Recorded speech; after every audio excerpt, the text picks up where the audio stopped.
আজ অনেকদিন পরে বিয়াসের বাবা মৌরলা মাছ নিয়ে এসছে। আমি মৌরলা মাছটা এভাবেই করি।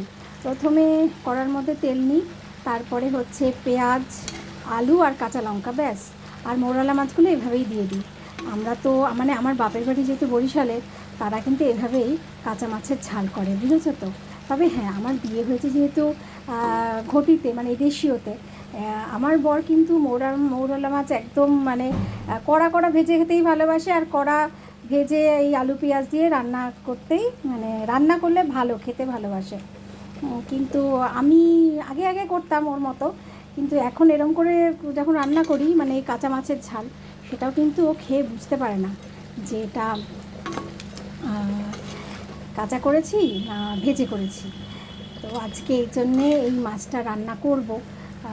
কেমন হয়েছে সেটাও তোমাদের দেখাবো। তোমরা কিন্তু এভাবে করতে পারো। প্রথমে কড়াতে তেল নিয়ে নেবে, এবার কিচ্ছু না, খুব ইজি। পেঁয়াজগুলো দিয়ে দেবে, কাঁচা লঙ্কা দিয়ে দেবে, দিয়ে মাছটাকে এভাবে একদম কাঁচা মাছ ডাইরেক্ট দিয়ে দেবে। দিয়ে বা হাতে মেখেও দিতে পারো, হাতে মাখলেও ভালো হয়, বা এরকম করে দিয়ে দেবে, দিয়ে একটুখানি নুন দিয়ে আর হলুদ দিয়ে ব্যাস ঢাকা দিয়ে দেবে। দেখি তো আমার মাছটা কিন্তু বরফ, একদম বরফে ছিল, তো আমি কেটে কুটে বেছে ফ্রিজে ঢোকাই। তো ব্যাস, এই হয়ে গেল রান্না। এরপরে তুমি চাপা দিয়ে দেবে, মিনিট 5 পরে এটাকে তুলে নেবে। দেখবে এটা দারুণ খেতে হয়, খুব ভালো স্বাদ হয়। আজকে হঠাৎ অর্ডার করলাম, মানে আমি অর্ডার করিনি, আমি সব পারি না। এটা হচ্ছে chicken salami, Haringhata meat, delicious, hygienic and nutritious. Okay, তো এটা বিকেলবেলা একটা টিফিনে বানানো যায়। আমি যদিও সালামি কোনো দিন বানাইনি, তো এই যে এইটাকে এরকম হয়, এরকম আকারে আসে, আমি ফার্স্ট টাইম দেখছি। অয়েল ব্রাশ করলাম অ্যান্ড দেন এইভাবে। এটা বলছে স্যান্ডউইচের সাথে খেতে, স্যান্ডউইচের সাথে খেতে একটা একদম মানে পুরো ফ্রিজেরই একদম একদম বরফ বরফই এসছিল। দেখা যাক, স্যান্ডউইচের সাথে খেতে বলেছে। স্যান্ডউইচের সাথে মানে ওই পাউরুটিটাকে সেঁকে নিয়ে তারপরে পাউরুটির ভেতরে দিয়ে দিলেই হবে। এই আপাতত কম করেই করি, দিয়ে দে সাইজ করে নিলে গরম করে তুলে দিন নাকি। সাজিয়ে দে ব্যাস, আর করিস না। ফার্স্টে দেখে নে কেমন হয়, ফ্রিজে রেখে দে। এটা দেখি হরিণঘাটা চিকেন থেকে এসছে, ভালো করে এদিকে সোজা কর, সোজা কর। এটাতে কি আছে? ডিলিশিয়াস, হাইজিনিক আর নিউট্রিশিয়াস হরিণঘাটা চিকেন। বাড়ির পরে অনেক কিছু আসছে বল, পাহাড়ে মনে শান্তি পাই এত গরমেও। না, এটাকে ফ্রিজে রেখে আয়। এবারে পাউরুটিটাকেও কিন্তু সেঁকতে হবে, দেখবো কেমন হয় চেহারা ছবি। ব্রাউন করতে কিন্তু বারণ করেছে না? না, গোল্ডেন ব্রাউন করতে বলে। গোল্ডেন ব্রাউন করতে বলেছে? তাহলে এটা কি গোল্ডেন ব্রাউন হলো রে? আর একটু হবে, সবটা দিলে দেখি যেন পুড়ে না যায়।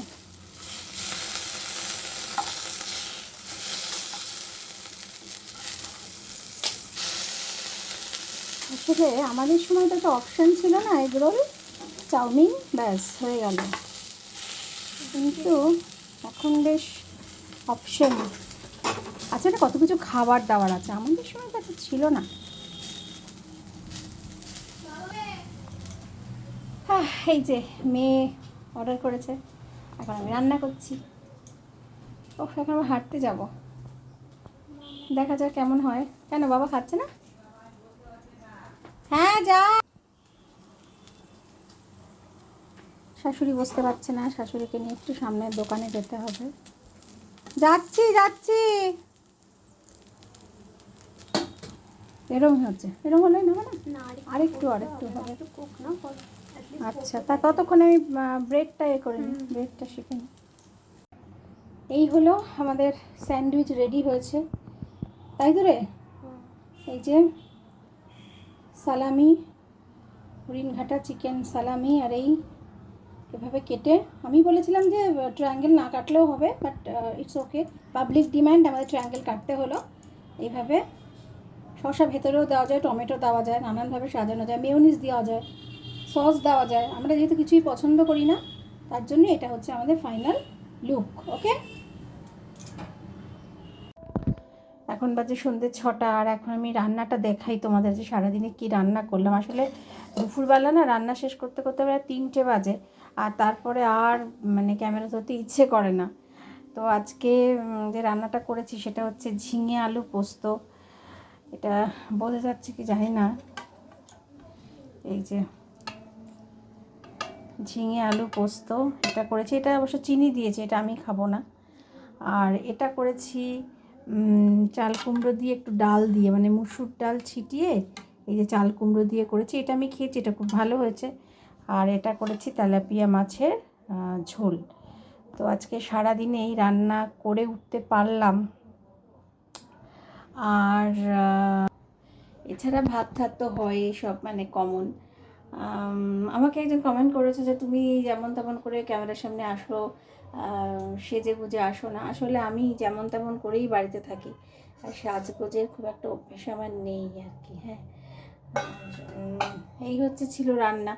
আর সকালবেলা উঠে আমার মনটা একটু খারাপ হয়ে গিয়েছিল।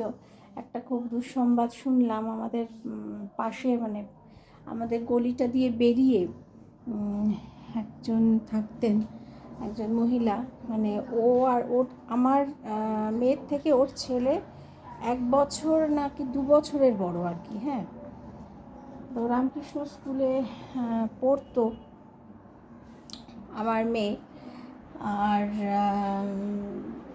ওই মহিলা ওনার ছেলেকে নিয়ে স্কুলে যেত, আর আমিও বিয়াসকে নিয়ে স্কুলে যেতাম। তো এই ছিল আমাদের আলাপ। আর তারপর তো আমি শিলিগুড়ি চলে গেলাম। তারপর আমি যখন আবার ফিরলাম তখন আমি থাকতেই ওনার হাজব্যান্ড মারা গেছিলেন, উনি ওনার মায়ের সাথে থাকতেন। তারপর আমি যখন ফিরলাম তখন শুনলাম যে ওনার মা মারা গেছে। তো ওনার 1 ছেলে 1 মেয়ে। মেয়ে অনেক তাড়াতাড়ি বিয়ে করে নেয়, আর ওনারও অনেক অল্প বয়সে বিয়ে হয়েছে। আর তো উনি ছেলেকে নিয়ে সন্ধেবেলা বেরোতেন, হাজব্যান্ডের পেনশন করতে যেতেন।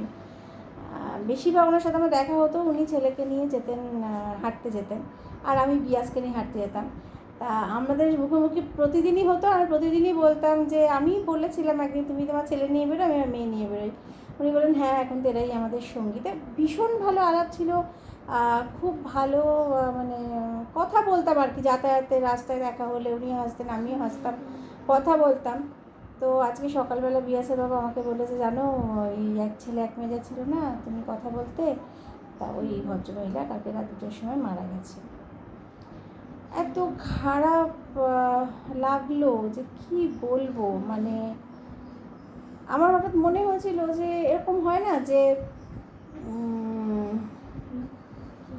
আমরা সবাই লাইনে দাঁড়িয়ে আছি, যখন যার ডাক পড়বে আমরা তখন তখন তাকে চলে যেতে হবে। জাস্ট আমার এটাই মনে হয়েছিল যে আমরা লাইনে দাঁড়িয়ে আছি, যখন ডাক পড়বে আমরা বেরিয়ে যাব। খুব খারাপ লাগলো যে আমি তো 1 সপ্তাহ আগেই ওনার সাথে কত গল্প করেছি, কথা বলেছি, কাকে কী করে উনি চলে গেলেন। সব থেকে ব্যাপার হচ্ছে এখন বাচ্চা ছেলেটা কী হবে, ও তো কিছু করে না, ও তো খুবই ছোটো। নানান চিন্তা মাথায় আসছে, আমি সারাদিন খুব আপসেট ছিলাম। তারপরে এই রান্নাবান্নার সাথে সাথে তো অনেকটাই বেলা হয়ে যায়। আর আমি মোটামুটি সবসময় রান্নাঘরে থাকি, কারণ আমার বাড়িতে সবাই একটা পদ দিয়ে তো কেউ খায় না। যখন যেটা পছন্দ করে তাকে তখন সেটা আমি করে দিই। এইভাবেই চলে আমার জীবন। তো খারাপ লাগছে খুবই, কিছু করার নেই। মানে আমি সত্যি কথা মেনে নিতে পারছি না ডেটটাকে। তো আর কিছু বলার নেই, এরই নাম হয়তো জীবন, আর এভাবেই চলতে হবে।